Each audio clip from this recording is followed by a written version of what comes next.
Okay. When did you start volunteering?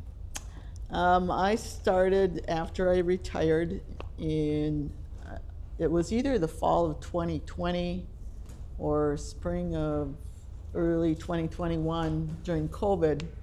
So we had to wear masks, and that was, that's when I started. Did you always work the cashier? Mm-hmm. Oh, Yeah. I don't remember when I started. Well, you started before I met you. You were here early on, right? When it first started? Yes, I was on the original board of directors for Habitat. Worked with Aline and June Chomey. And then what years were they? Oh gosh, it must have been in the early 90s, I think.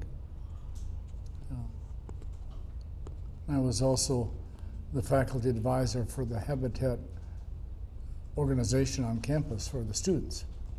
So I had over 120 students in my organization.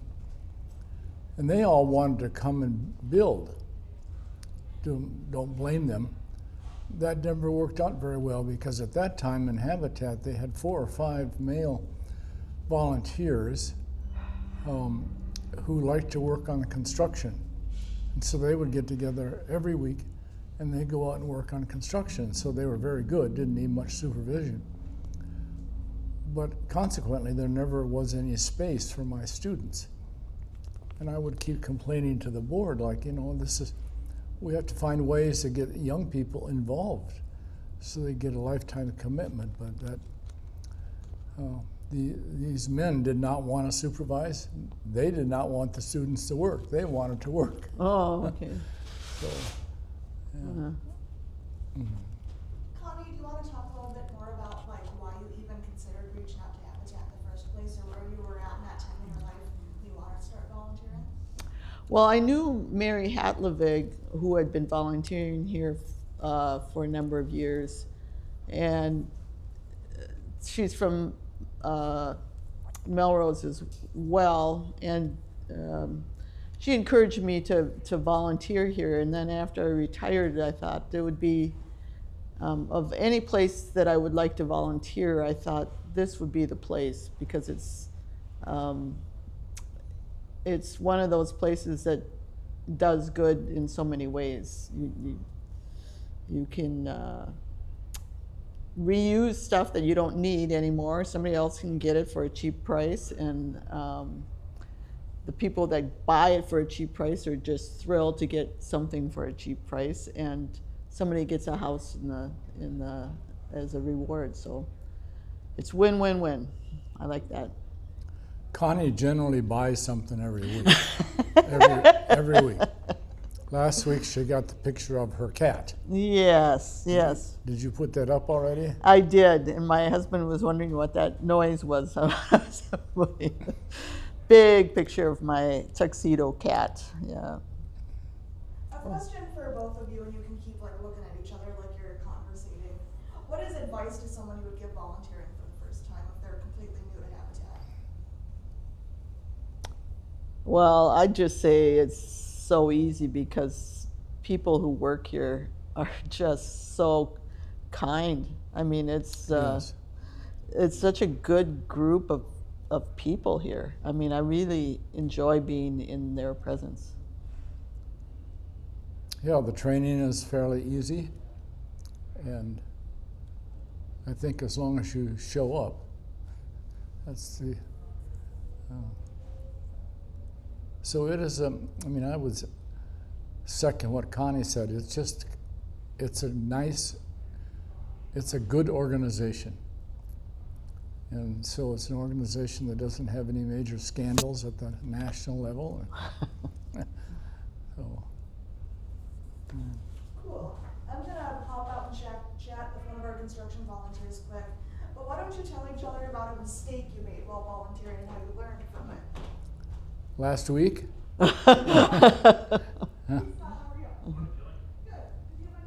I have been known to make, well, I made a $700 mistake one time.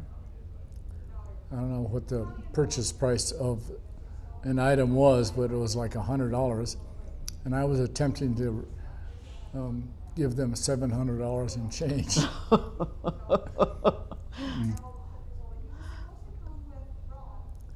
And then when they come through and change the price on things to $5, especially the sofas, I still kept trying to charge people $50.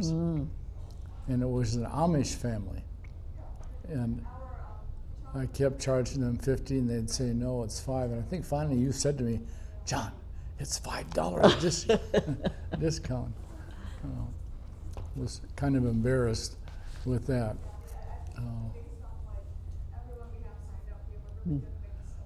I think sometimes it gets so busy, it's just hard to keep track of all the comings and goings, and there are some glitches in that computer that makes it difficult.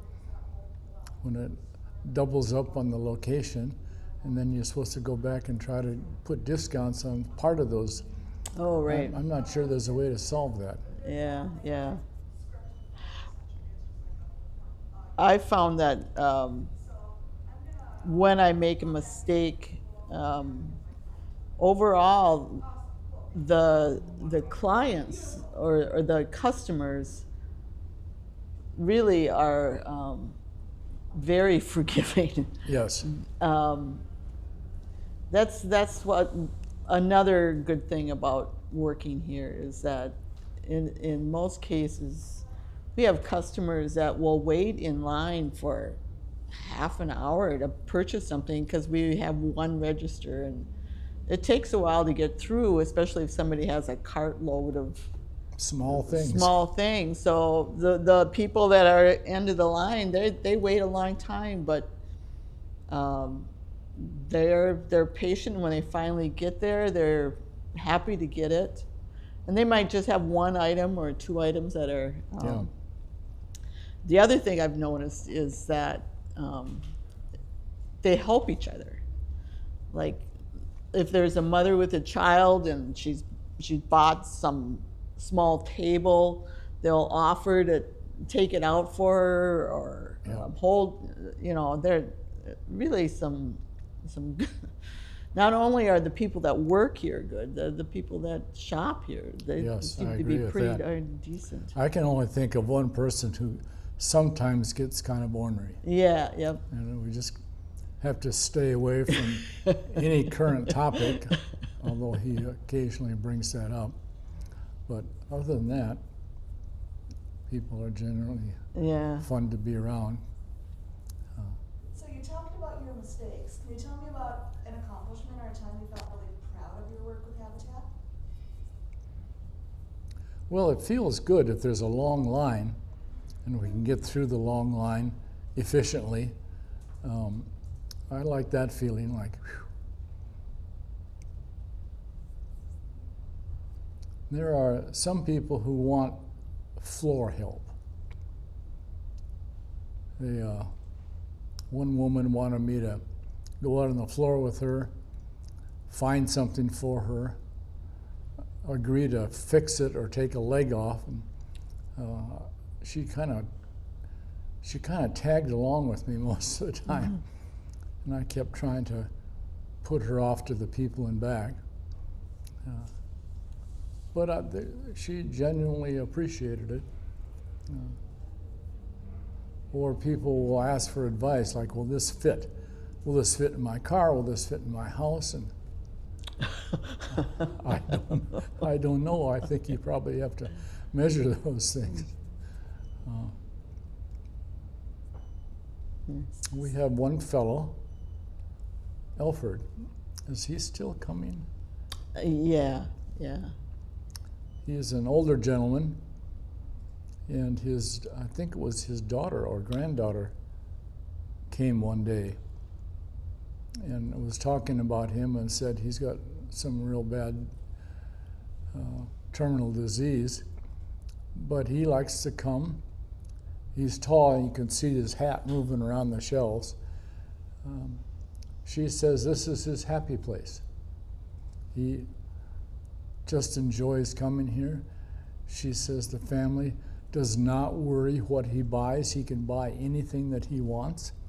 He's got a big barn. He just puts it in his barn, and as a family, when he finally passes, they will take care of it. Mm-hmm. So that's kind of nice to hear that this is his happy place. Connie, I already asked John this question, but I'd be curious to hear from you. When you chose Habitat as a place to volunteer, was there something about the mission of affordable housing or something about the work we do that really resonated with you and made you want to volunteer here? Like, why give us the time of day? Well, I mean, it's nice to be able to do good. It's a good feeling to do good, and for me, it was such a good fit. I tend to like to fix things up, and if I find some old junky thing, I've done this my entire life. I might strip it and sand it and fix a leg or whatever, just so that I can use it again. And that's the people that work here, and that's our clients. They're the doers. They're the ones that want to fix things up, or don't have to have everything perfect. So they have the same ethic that I do, I think. So I'm comfortable with that. Awesome. One of the And Dale must be pretty tolerant of her purchasing. Dale's her husband. So That's right. he probably says, "What did you get today?" One of the last questions as we start wrapping up here, do you want to tell each other how you personally have seen Habitat grow and change over time? How the habitat has changed? Wow.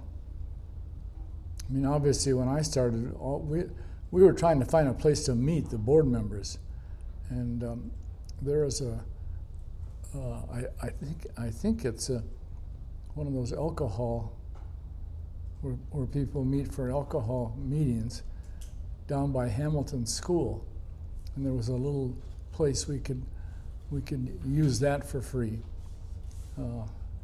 And then there was that organization out, TCI. They let us use their boardroom. That was not big enough, but that was fine. So that was always a challenge. Where are we going to meet this week? So we've gone from just trying to find a place to meet as a group and building houses to, gosh, they do everything here now. I've not used their facilities or their services to do anything in my house. Probably could.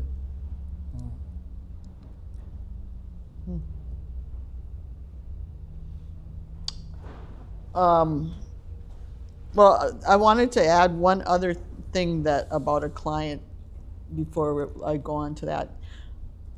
I like to ask the customers what they're purchasing. What are you going to do with that? Because it's some odd thing or not. And there was a mother and father and a girl that was probably about 7 to 9 years old. And she had some PVC pipe that was like a foot or so and with some elbows. And I said, well, what are you going to do with that? And the mother goes to her daughter, I'll tell her. And she was going to make a froggy hotel. And she was very shy and timid, but she said it very quietly that she was going to make a froggy hotel. And she was so proud of it. And I said, well, come back in with pictures of it when you're finished. So that was... Well, you are good at that, asking them what they're going to do with that, or making a comment about that. Oh, that's a nice looking picture. Or, yeah, what do you have in mind for that? Or now you can go home and work on projects. And there has been at times evidence of, I won't say marital dysfunction, but marital disagreements about should they buy something or shouldn't they. And it's really interesting to me to see who has the final decision-making authority. Sometimes the women do, and sometimes the men do. But we haven't had any major squabbles. to sort out. Any other questions that come to mind for you? Is there anything you two feel like I didn't ask or that you would still want to share? Well, you asked I think that's pretty good. quite a number of questions. Yeah. We should get back to work now, John. We probably should. Taylor's going to wonder where we are. Well, thank you for taking the time to chat. Thank you.